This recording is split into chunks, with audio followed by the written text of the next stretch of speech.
Dr. Deglurkar sir, who is going to deliver the keynote address today about decoding the Devalaya. His topic is the underlying philosophy of the temples and how the temples were built with what kind of thought in people's minds. And it's my great pleasure to introduce sir, because as I said, I don't know if he considers me as a Shishya, but I consider him as my guru. Professor Deglurkar, Dr. Deglurkar is a MA PhD, and he has had 2 DLiTs conferred upon him. He is a very senior archaeologist. He was the president of Deccan College, which is one of the oldest and most prestigious institutions devoted to the study of history and archaeology in India. He has written over 14 books and published over 100 papers. He has written books both in Marathi as well as in English. He has written both for a lay reader about the philosophy of the temples, about the philosophy of the murtis behind it. And he has also written scholarly works on the temples of Maharashtra and the Apsaras, the female bracket figures in the temples of Deccan. Both these books are in English, and they are considered to be authoritative works in this particular area. He has been conferred upon several awards, including the Punya Bhushan, which was the latest award that he received. That's the highest honor given by the city of Pune to its citizens. He has given lectures in India and abroad on Indian art and iconography. And he is a wonderful orator. He comes from a family of people who are very, very rooted in spirituality. And because of that, he has a ready reference of Marathi literature, Sanskrit literature, everything. But I shouldn't be saying that. You should be listening to it and experiencing it yourself. So I request Dr. Deglurkar sir to please give the keynote address today, Decoding the Devalaya. Thank you. It is again to be viewed from 2 angles. One is architectural and another is metaphysical. As we know, culture has 2 sides. One is material culture, another is metaphysical culture.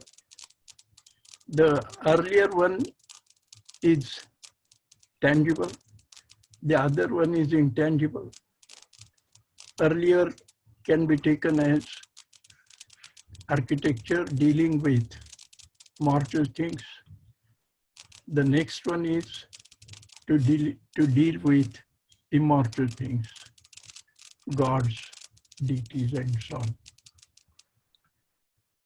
To have a backdrop of my statement, I would like to show some slides as to show how temple architecture was developed.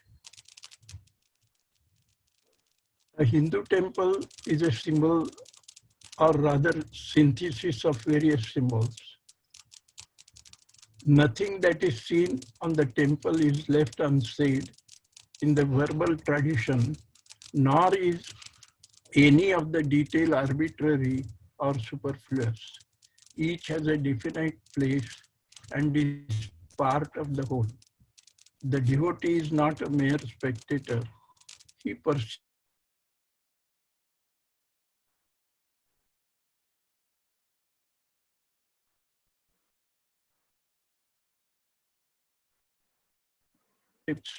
and thus fulfills the 2 objectives he has in visiting a temple. We Indians see the temple as the assimilation of Shiva with Jiva, that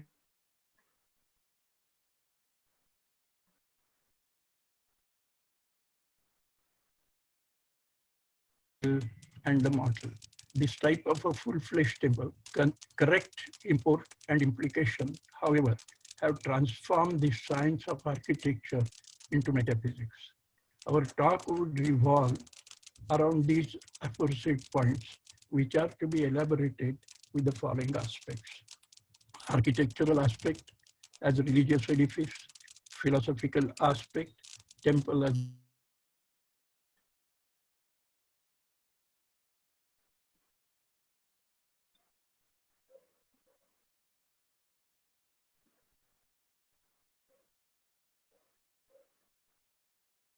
of some sort of that we shall see later on.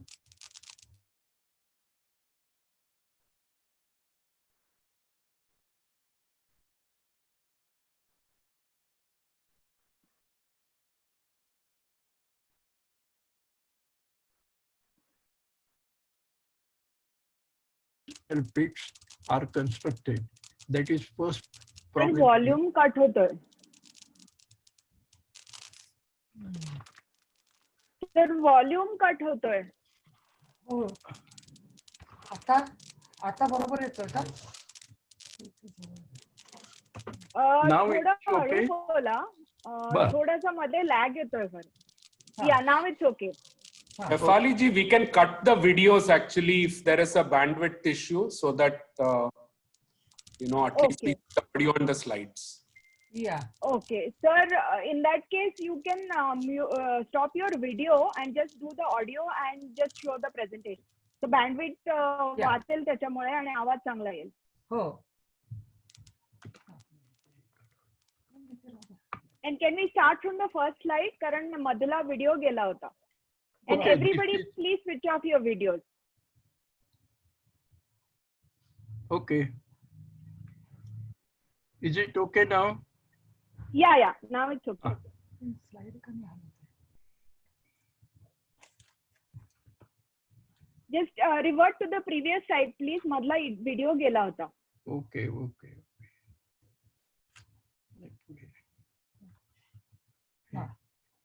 I am to deal with these points while speaking about temple architecture, material side of that, and metaphysical. First, this is the architectural aspect of temples. Second, as religious edifice, then philosophical aspect, and temple as a social institution. Now, when we see this yajna that is being performed, that is the first probably or the origin of temple architecture. Because in Shulba Sutra of Brahmanas, the various types of sacrificial pits have been described with their measurements and all. So this can be taken as the first. And then we go to at Sanchi Stupa, where temple is shown over here, and a sort of idea can be had from this sculpture. Now, this is another development of temple architecture where 3 slabs have been placed vertically, and as a roof, there is another slab that is horizontally placed. This might have been another step of temple architecture. This is dolmen-like structures. Now here, when we have already seen the yajna, performance of yajna, that is, this one is made up of bamboos and thatch. This is for the initiation of the disciple. This is called Dikshagraha. This might have been another step. And when we come later on to 5th, 6th century AD, we go to these temples at Ter in Usmanabad district of Maharashtra. This is Trivikrama temple, which is apsidal in construction. This one is very well known, and everybody who has to study temple architecture has to study this temple. This is as Devgad in Madhya Pradesh, which had, in fact, earlier, this was Panchayatana. Now this was in dilapidated condition. Architecturally, this is very unique one of as far as that period is concerned. These are the various shikharas or towers of Nagara type of temples. I think I should say something about Nagara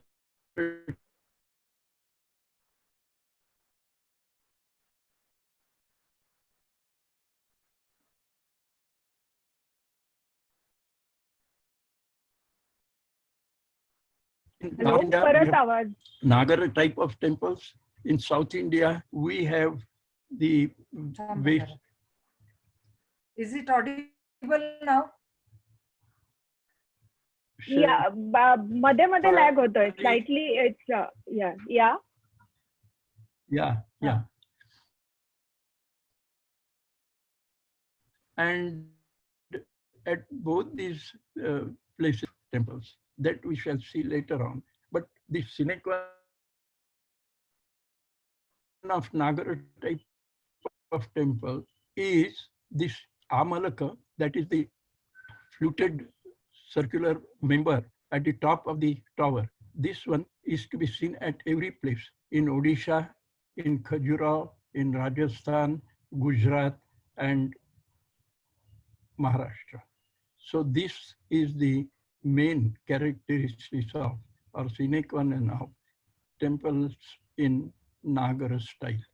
While when we go to the Deccan or the south, there are the temples which are topped with stupika or cupola, but that we shall see in another side.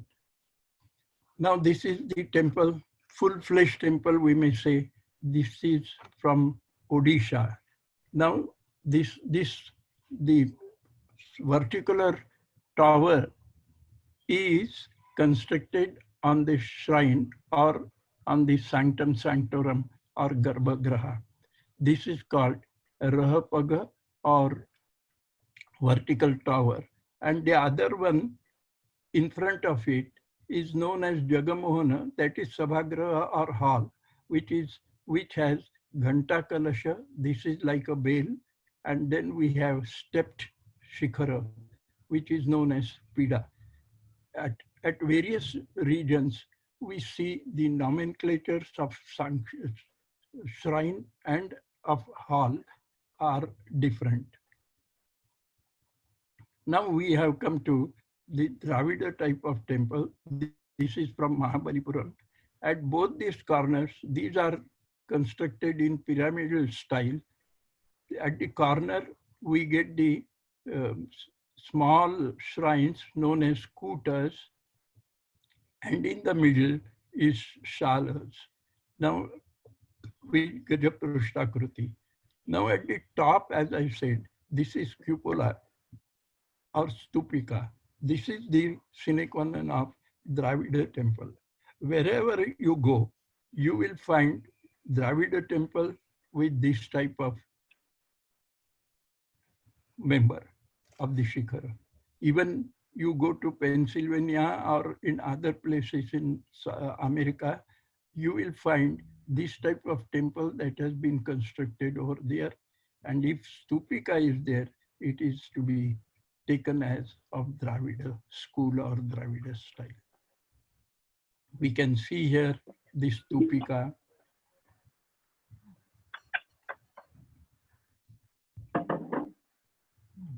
And this one, this is the Brihadishwara temple of Tanjavur in Tamil Nadu.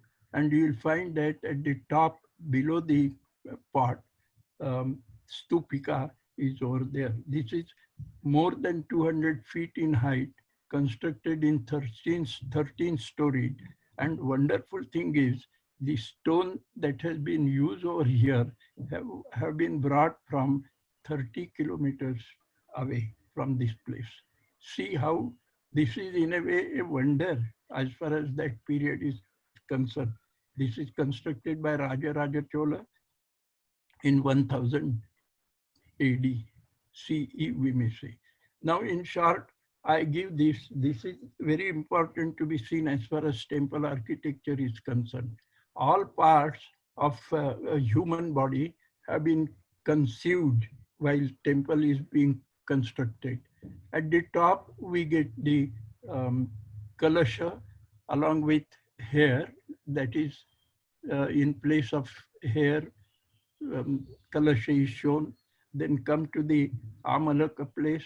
Amalaka is consisted of forehead and face. Then again you come to the joint of the top portion along with the body of the temple that is known as Beki or neck, and then shoulders. Then heart is shown, belly is shown, waist part is shown, thighs are shown, known as janghas, then knee, and then calf and feet also are to be seen. These are the parallel things as far as the temple parts of our members of temples are concerned. Now this one is very important temple according to me. This is the Kandariya Mahadev temple of Khajuraho. Now again you can see at the top the Amalaka and then the various towers on various parts of the Shikhara. See at the front, there is this Mukha Mandapa, and on the Mukha Mandapa, a Shikhara is like that of pyramid. Then again Mandapa is there. Then again we have Mahamandapa, and at the end there is this Antarala or vestibule, which is fronted of a Shikhara, which is constructed on the sanctum. This is very important temple as far as philosophy of temple is concerned. This can be described later on. Now we shall go to see various elements of temples or members of temples. Now this is the plinth up to this part, and every part of this plinth or basement are having technical names or nomenclatures. The lowest one is known as Khura. The later on, which is Sima Reversa, Kumuda, Kirtimukhathara, Ashwathara, Upana, etc., etc. And the main part of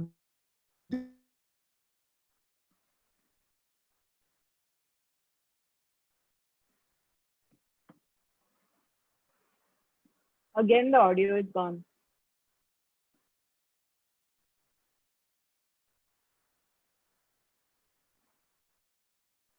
Surah Apsaras. I think some days back, Shefali has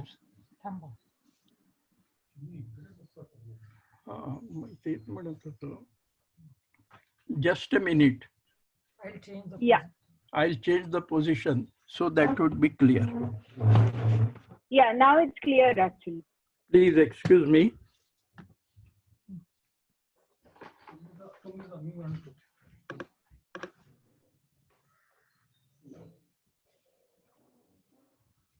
Oh, this is beautiful. Just give him 2 minutes. Yeah, take your time. Just the slide is so beautiful.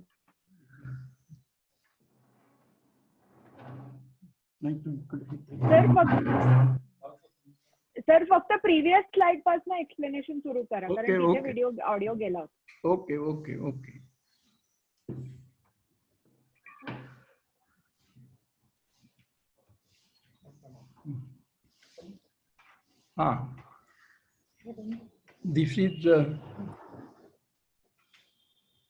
This is another slide which shows the plinth or basement, which is known as Vedika also, of the temple. Now each horizontal part of this basement is having nomenclature. This one like Sima Reversa, then the Kumbha, then again Kirtimukhathara, then Upana, and again we have Kumuda. And the wall of the temple, exterior wall of the temple, which is with recesses and projections, is known as Mandovara, and that is the exterior wall. And in the on the projected part of these vertical parts, the various images of gods and goddesses are carved, and in the recesses we get the sculptures of Surasundaris. We have come to another slide suggesting all these parts which I have already narrated, but this is, and these are known as Deva Koshtas, in which the images of main deities are carved out. Now this is Brahma with Savitri, and the top one is of Chamunda. This has been already described by Shefali the other day. That is Kirti Mukhathara, and then elephants are shown to suggesting the strength. Valor is suggested by the row of horses, and in Narathara, that is the various activities of human beings are shown. Now, as far as ground plan of the temple is concerned, there are various plans. This one is shown with a sanctum. The corner of that sanctum is shown touching to the square part of the Sabha Mandapa. This again is another one. Here two squares are shown touching each other, and the smaller one is of a shrine and bigger one is of a Sabha Mandapa. Now we come to see the Ambarnath plan temple in Thana district near Mumbai. You find that the temple, both the wall of the shrine as well as of Sabha Mandapa, they are with various projections and recesses. This is known as star-like or construction. This we have from Odisha, Mukteshwar temple. Even then you find the Amalaka at the top of the Shikhara. Obviously this is to be taken as of Nagar type. The Shikhara is fronted with the roof of Sabha Mandapa, which I have already shown that is known as Pida Devud. And then this temple is fronted with very beautiful Torana. Now we have come to the ground plan of the Kandariya Mahadev temple, which is at Khajuraho. This temple, as I said, is a very full-fledged temple. We call it full-fledged temple, which has a very different ground plan. In fact, many temples at Khajuraho are having this type of ground plan. That is, the plan is known as Latin cross, because you know the sanctum also has two parts extended, and the Mahamandapa also has two. So this is not a single cross, but this is double cross. We call it Vibhuyapuri. And then we come to the various parts of the temples. This is the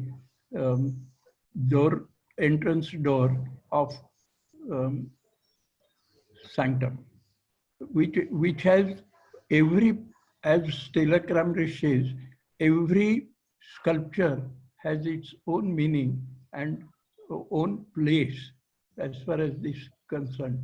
Now see at the bottom of these shakhas or jams of the temple door, we have Ganga and Yamuna. I will go to later on to describe what is the purpose of Ganga and Yamuna to be on the shrine door.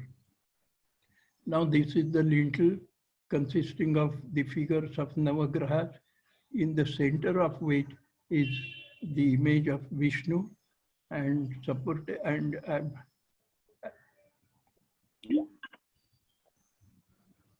the corners or extremes we have the images of Brahma and Shiva. So probably the importance is given here of to Vishnu being in the center. Obviously the temple must be belonging to Vishnu. Here we have the threshold with the figures of Kirtimukha, and Kirtimukha is taken as a demonic figure which is supposed to devour the sins of the devotee, and before going to the sanctum, his sins are devoured by these Kirtimukhas, and then when he becomes pure, he is to be allowed to be in the sanctum. This is the concept behind the carving of these Kirtimukhas. This is Makara Mukha, crocodile Mukha. The water of ablution that is given to the god is to be drained out outside the temple, and that is to be drained out through this Makara Mukha or face of Makara. This is symbolic because the Vahana of Ganga is Makara, and the water which is to be taken from Makara Mukha is to be supposed to be of Ganga. So this is Ganga Jala, and obviously devotee can take tirtha of this. Now this is Nandi Mandapa, which is specially constructed in front of Vishwanath temple at Khajuraho. Now see, this Amalaka is very clearly shown below the pot or kalasha. So this is the sine qua non of Nagar type of temple. And here we have the stupika or cupola, that is Dravida type of temple, is to be topped with this type of member. Now this is another type of shikhara generally to be met with at Khajuraho. These are the various shikharas in fact.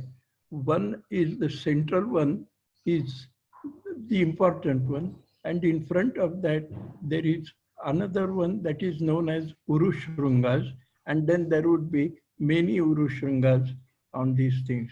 It is said that some 86 shikharas like this one are to be seen in the shikhara of Khajuraho. Now this is Bhumija temple, and which is Panchayatana. That is 4 other temples, smaller one, are to be constructed on the same platform where the main temple is constructed. Now this idea of worshipping 5 gods together is given by Adi Shankaracharya to us, so that there won't be any clash between the followers of various sects. Suppose here at Sinnar, this is the temple where in the central one is dedicated to Shiva, while the other 4 subsidiary shrines are dedicated to Vishnu, Ganesh, Mata, that is Devi, and so on. So one can see all the gods of various sects or cults to be worshipped together. This is the same Gondeshwar temple, which is Bhumija Shikhara, but the empty top. And this one, as I said earlier, this is Vesara Shikhara, that is, the Shikhara is to be seen generally almost in the round. It is circular. At the top is Stupika. These are some of the Surasundaris to be shown on the. Now this is a lady is shown seeing in the mirror.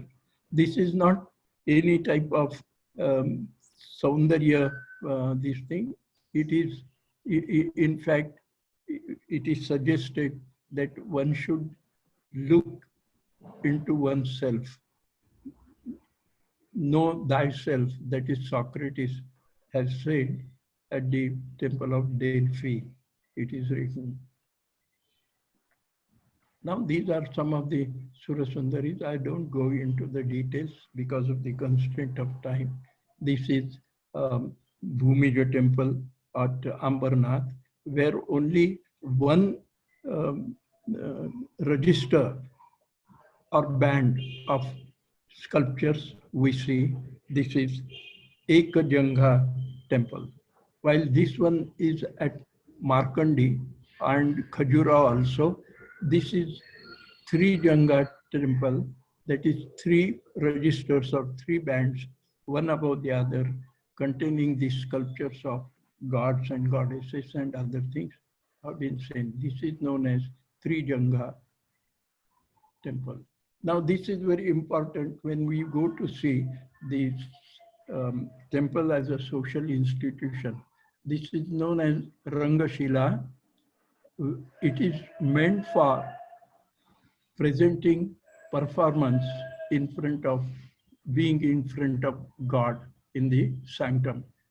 If you have to present in Nritya or Hari Kirtana, etc., we have to be on this Rangashila and perform the various Kirtanas or Pravachanas or something like that.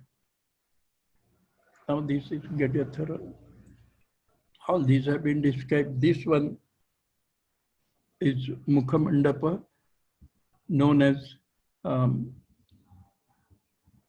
Swargamandap, and all these at all these top of the temple pillars are shown Ashtadikpalas, because temple is taken as the prasada, and God in the temple is the representative of God in the heaven. Now, because of this palatial building, Ashtadikpalas, guardians of directions, are to be there.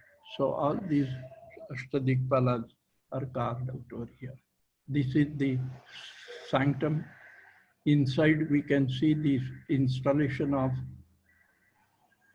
Shiva in the form of Shiva Linga. Now we take this as merely as Shiva Linga, but in fact, philosophically speaking, this is Parashiva, that is Brahma, ultimate supreme or paramount soul. This is a door frame of Khajuraho temple. This is the Shiva Linga. Now, when we see this type of Shiva Linga with four faces, now this is known in iconography as Sadashiva.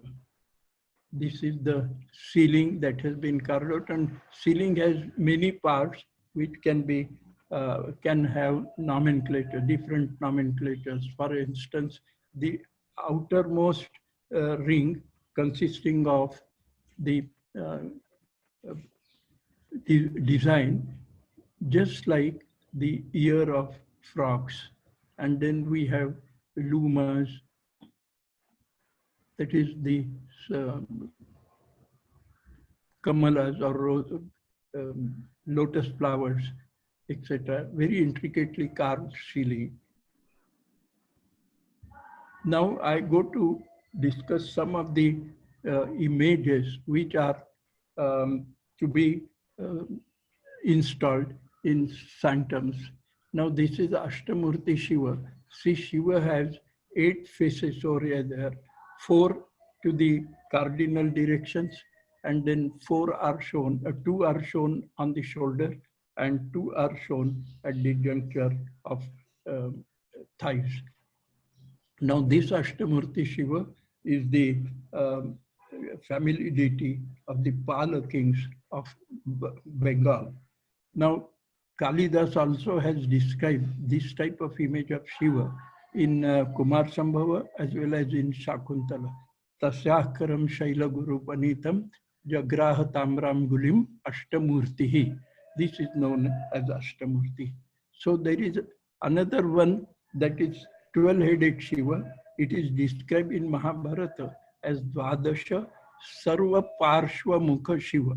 Parshva, that is side. Now 4 directions, cardinal directions, as I have shown in earlier slide, are there. And at the top, there are another 4 faces.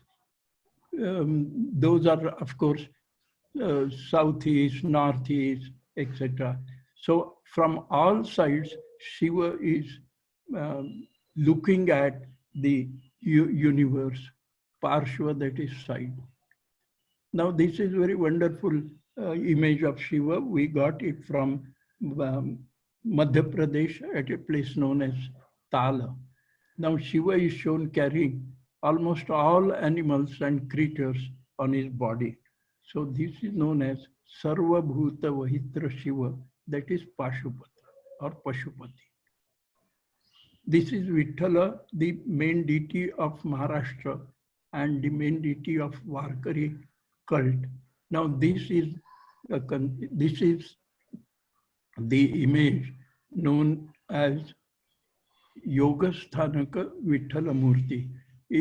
As far as iconography is concerned, we have 4 types of images: Yoga Murti, Bhoga Murti, Dakshina Murti, etc. Now this is Yoga Sthanaka Murti. This is very important to be seen. This is of Surya, who is shown with gumboots on, that is high boots in his. Yeah, this is gumboots. This is in a way, this type of image was worshipped in Persia, in ancient Persia, and there are 2 groups of worshippers. One group was worshipping fire, Agni Puja, and another is worshipping sun god. Now Agni Puja or the fire worshippers have driven out the sun worshippers. Of course, where they should go then? So they have been in India, and India has given them shelter. So all these sun worshippers have been in India and settled in North India, and so there are the images of Surya, which is to be seen right from Kashmir, Khajuraho to Gujarat.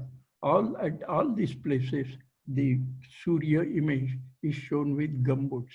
So from 5th, 6th century AD, we are very tolerant people. We accepted these people in our society, and these people are known as Maga Brahmanas. Now this is very important figure.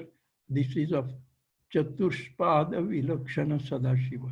I think you can see 4 legs to this murti, this image.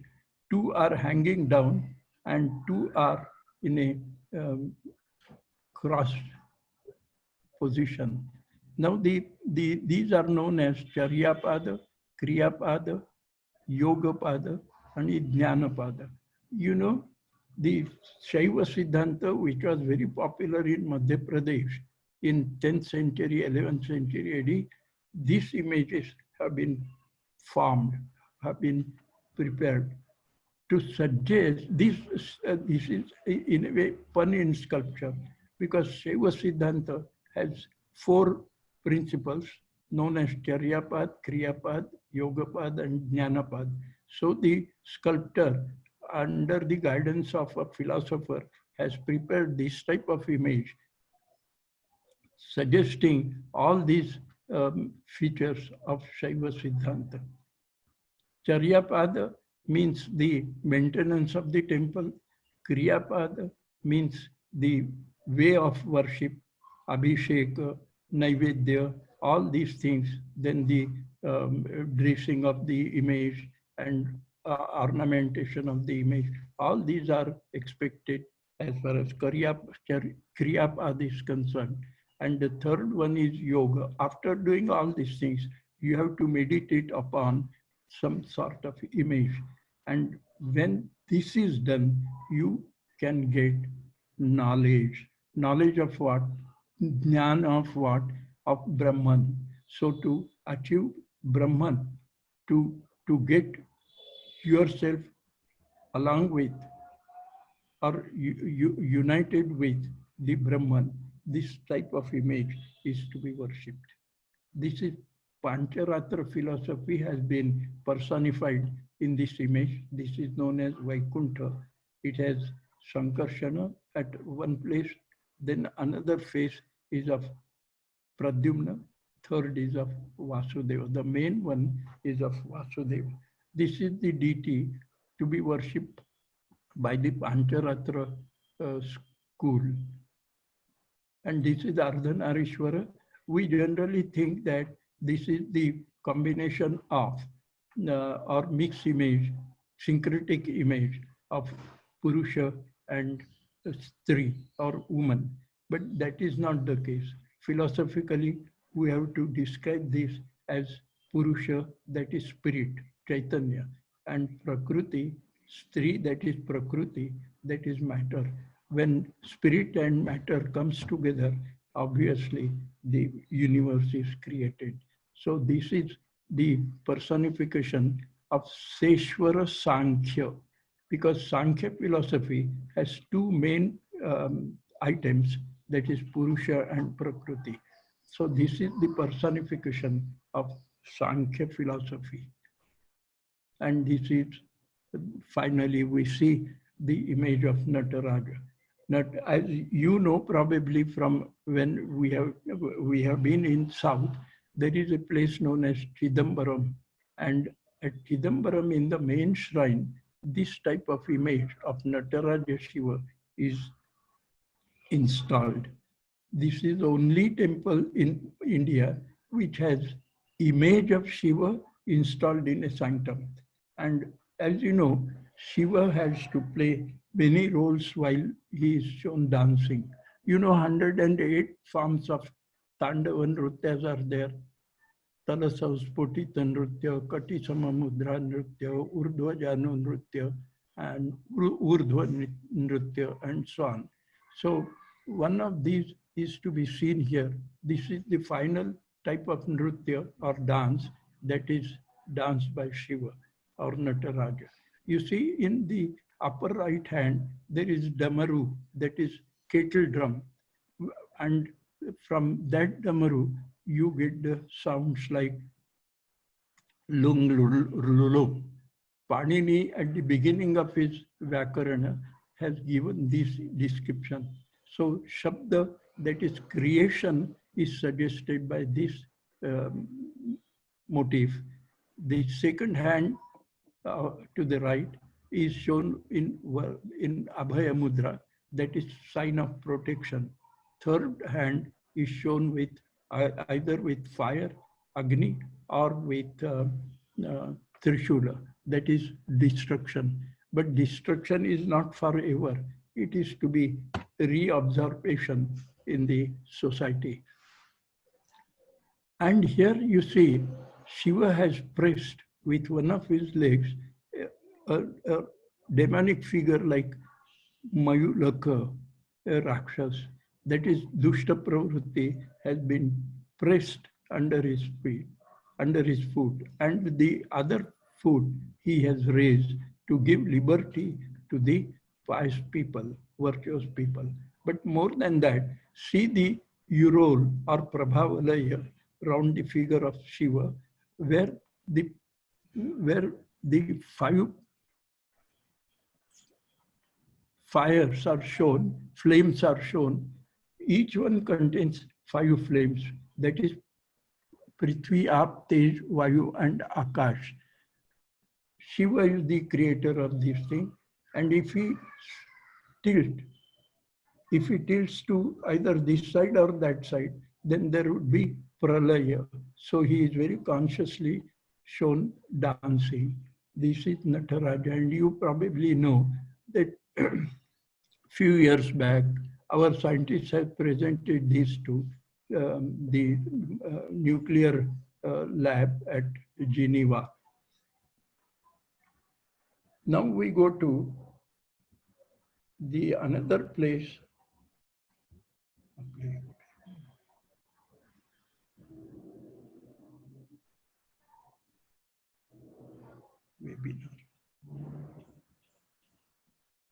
झालं का?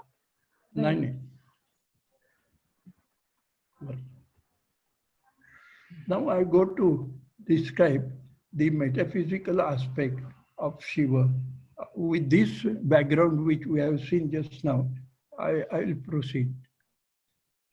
Any society can be known comprehensively only when we know its culture. Culture has two aspects, material and metaphysical.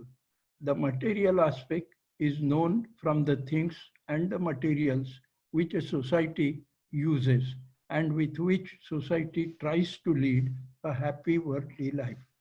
The metaphysical side consists of the thoughts that culminate in creative outpourings, religious, philosophical, ethical, literary, and artistic. By the material culture, one knows the outer casement body of a society, and by the metaphysical one understands its soul. Society, sans culture, even if materially rich, is like mortal being without a soul. Art, architecture, and paintings are considered an important source for understanding the material culture of a society, but they are not sufficient to understand life in its entirety because they do not throw adequate light on the metaphysical life of society. This other side is kept in the dark. The exception is that of the temples among architecture and icons as far as sculptured stones are concerned. Both of these form a precious source of knowledge of both the material and metaphysical aspects of culture. Scholars like Lethaby define architecture as a matrix of civilization.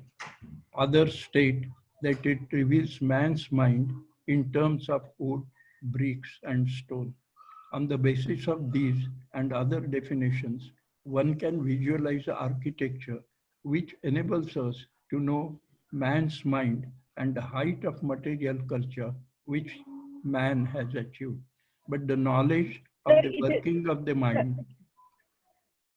Sir, sorry, slides आहेत का, or are you just talking? If you're just talking, yes, I'm just talking. Slides are over. Second okay, part. then you can start. Yeah, then you can actually stop this screen slide, share screen, and you can start your video. Share screen banda kara आता since there are no slides and we would rather see you. No, he is reading from the screen. Okay, okay.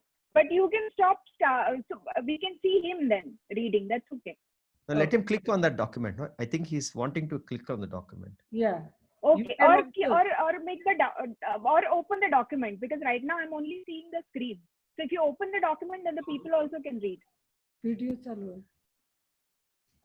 Video चालू है, ठीक है. Okay. Okay. Yes.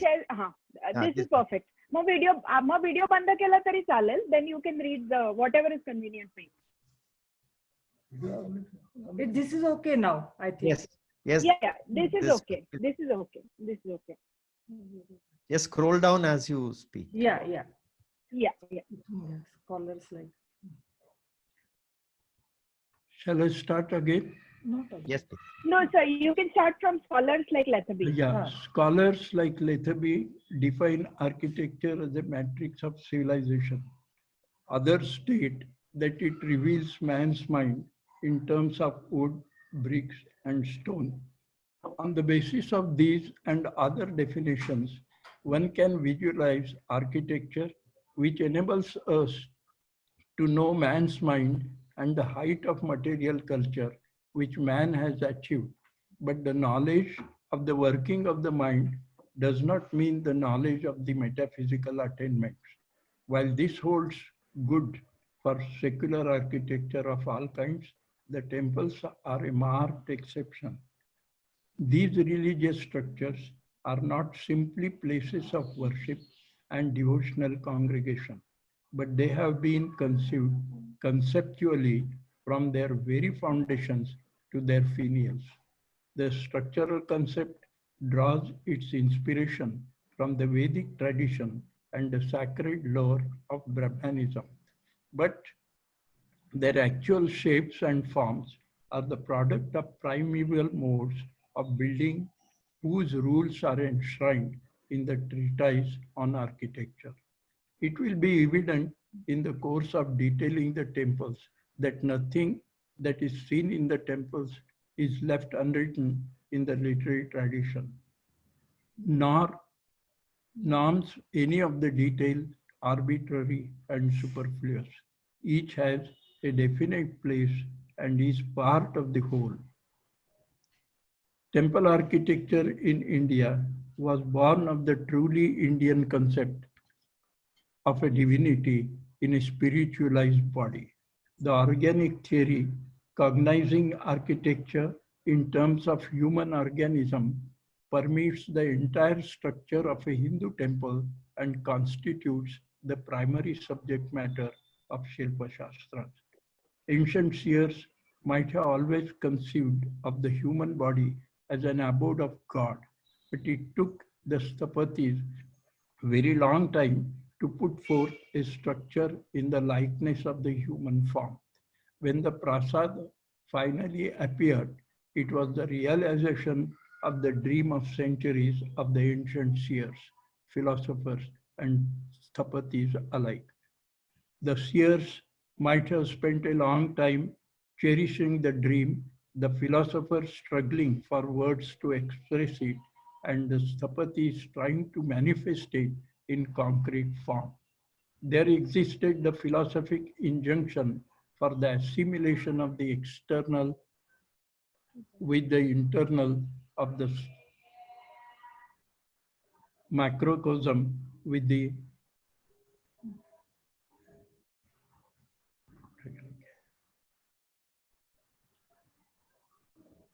sorry, macrocosm with the microcosm, or in other words, the identification of the individual soul with universal soul.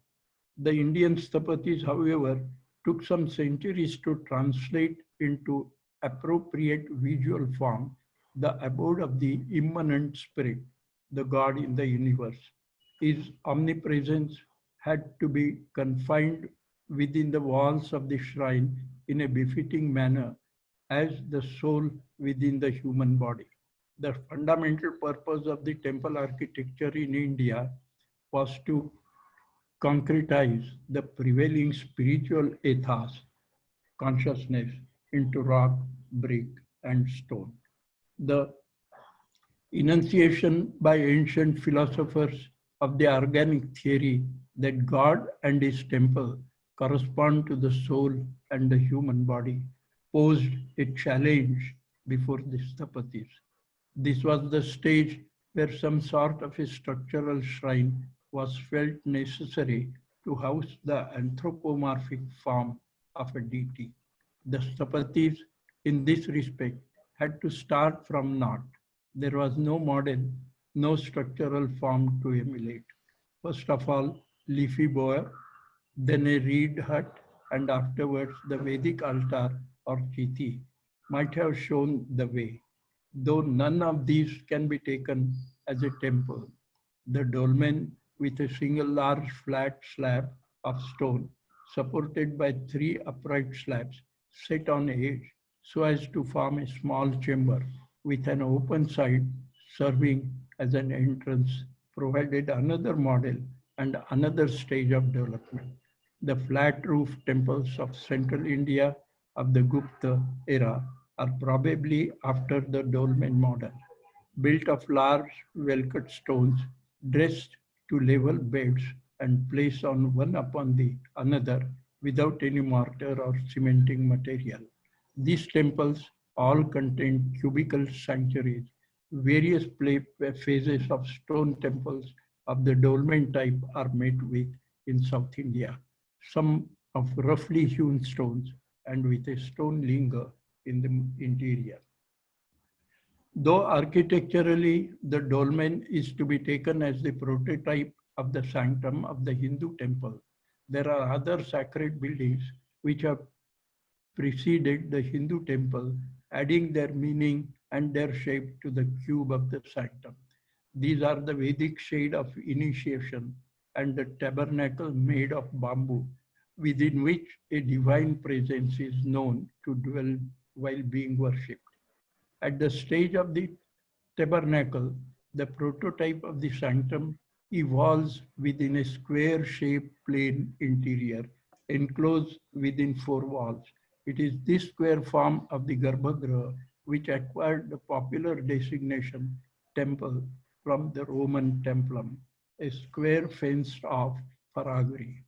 But the Garbhagriha merely, though it constitutes the temple's essential core as much today as it ever did, cannot make the complete temple as conceived by ancient seers.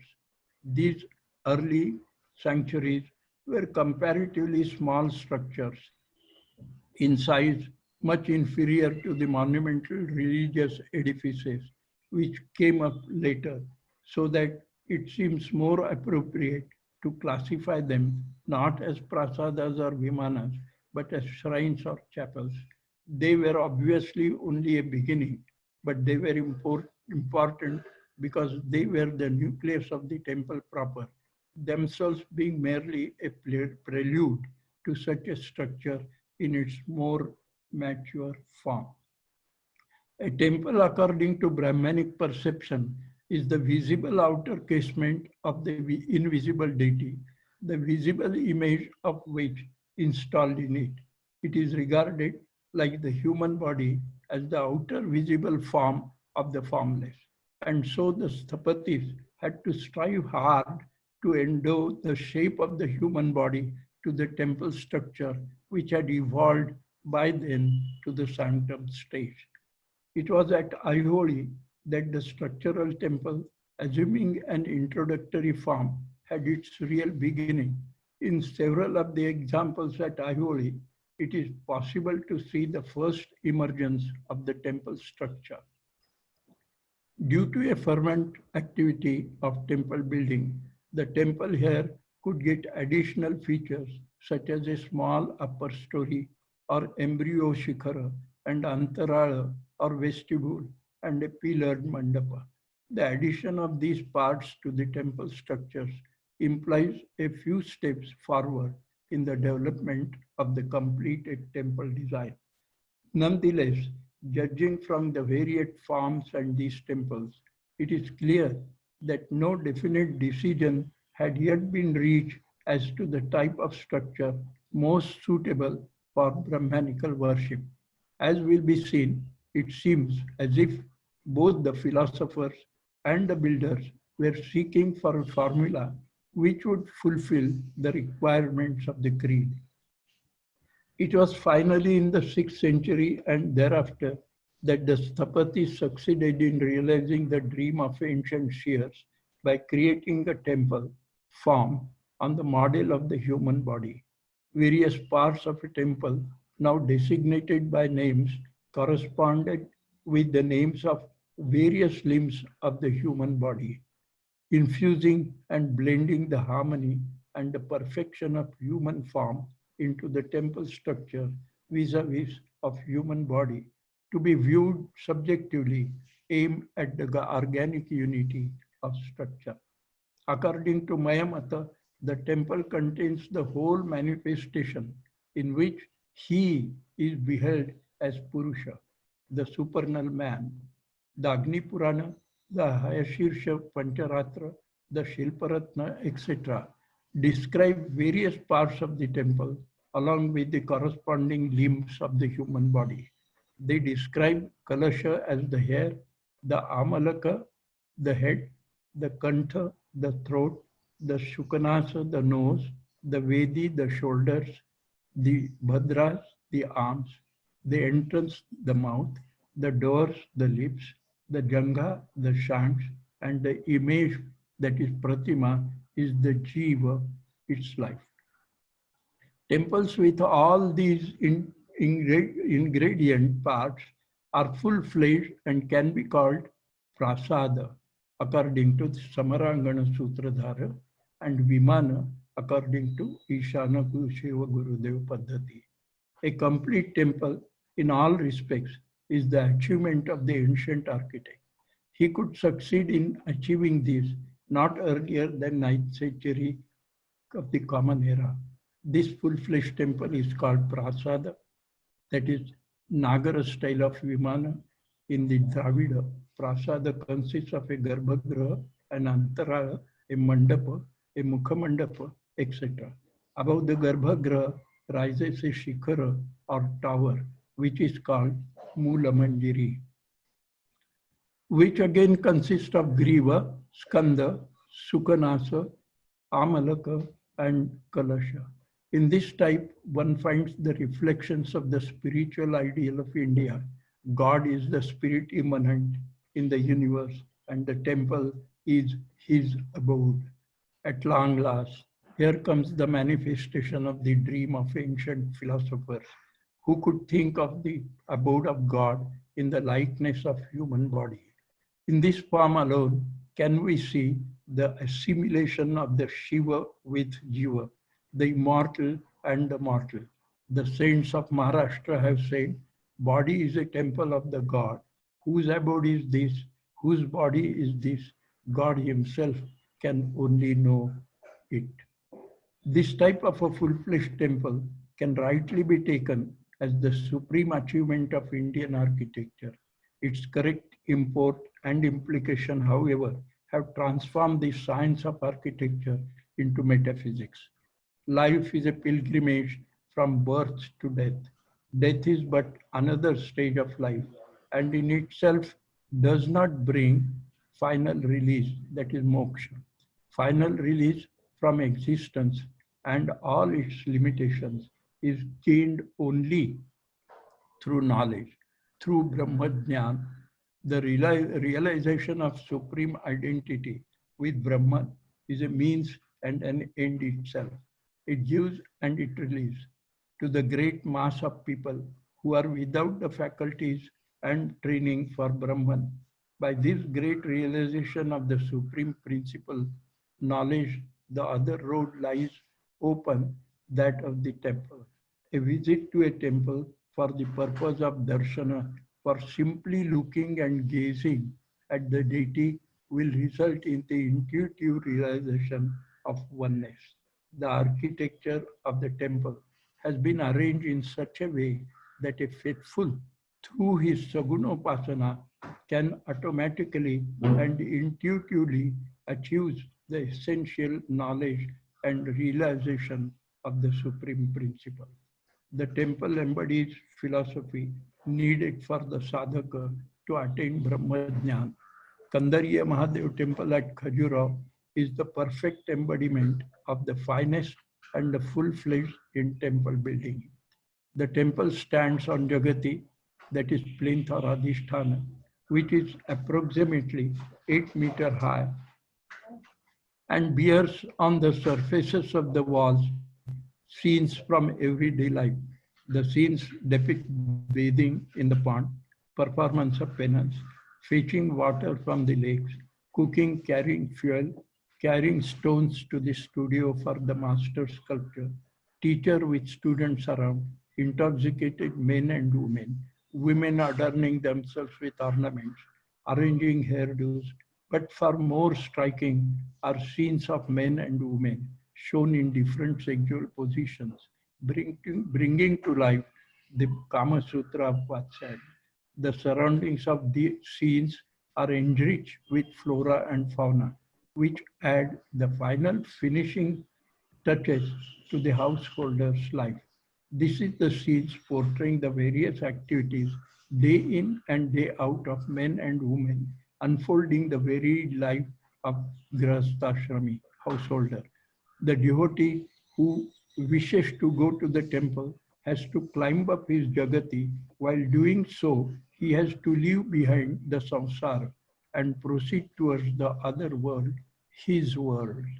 The jagati is thus the first step forward and away from the mundane life into the mandapa, where all over celestial beings like Gandharvas, Apsaras, and Vidyadharas are shown along with demigods, Vyantara Devatas. So now leaving his fellow men behind, he enters into one of the four kinds of realization: Salokata, Samipata, Sarupata, and Saidyata. Salokata, that is the company of the higher beings, means amidst the demigods. The arrangement of the mandapa on an elevated level than Jagati implies that the company of these celestial beings is a higher elevated state of mind. After attaining it, the devotee goes to the Antarala. Across it is the Garbhagraha. Being in the Antarala is Samipata, that is being nearer to God. This is the second mukti. The entrance to the Garbhagraha is framed by the door, which is elaborately carved. The numerous divinities appearing on it often related to the main image in the Garbhagraha. The door and the central image are closely connected.